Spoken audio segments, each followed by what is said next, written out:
Let's take a look at their innovation, AudioCommon. Phil and Chris wanted to reduce the time they spent in the studio. So they decided to develop an affordable online platform that allows musicians to create a profile, upload tracks, invite bandmates, and collaborate on their own time and outside the studio.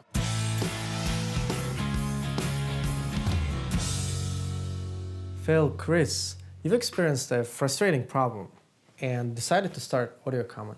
Why do you think, in your case, starting a company was a great way to solve the problem? We want to fix the problem for ourselves, but we want to have a large impact on the music industry. We know that we can fix this problem for the music industry as a whole, and in doing so, empower artists and new generations of music creators to come, and that's really exciting for us. Couldn't you have given away your innovation for free, peer-to-peer? Why start a for-profit company?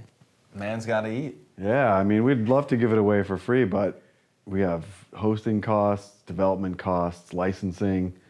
We have to pay our bills too.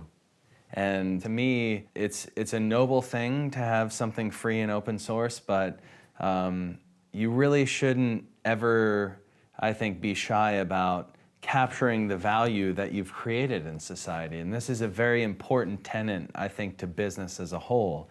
It's that there are two equal parts of the equation. One, it's create value for society and for your customer base, et cetera. But then it's also capture that value so that you can better serve that customer base that you're trying so hard to serve. That's how you build and you grow a sustainable company that serves its customer base extremely well.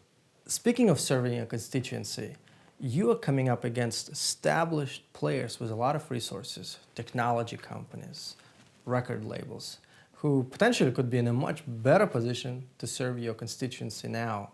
But as you look at it, what advantages might you have? I've worked at some larger companies, and in my experience, it's a lot harder for them to adapt to new technologies. It's the proverbial Titanic trying to turn. We're a much smaller company. We're very agile, and we can really react to what our customers need and really turn on a dime. We have a firm position on Boston's indie rock, indie artist scene.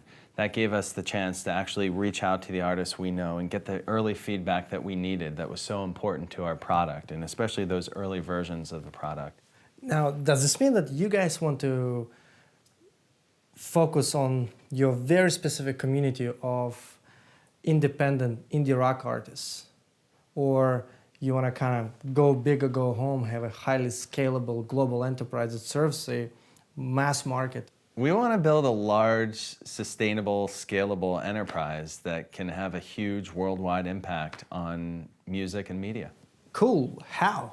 We're building constituency by giving artists the ability to share those raw multi-track files that were used during the music creation process with the public. So the band can share the music with their fans through our platform, and they're sharing more than just the song. They're sharing the building blocks of that song. Like the guitar track, the drum track, the piano track. Exactly. So if I really like a guitar solo, I can solo that track and hear it all on its own. And now through AudioCommon, the public can tap in, can play around by turning on and off these individual tracks, and they can forge a new and deeper connection with the artists behind the music itself. Yeah, so I'm not just listening, I can also see how the music that I love from my favorite band, how this music could be different, how you can change it up here and there, right? That's exactly right.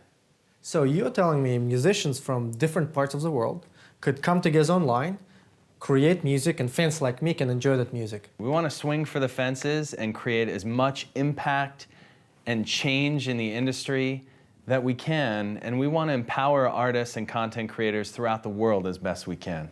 And we're doing that through AudioCommon.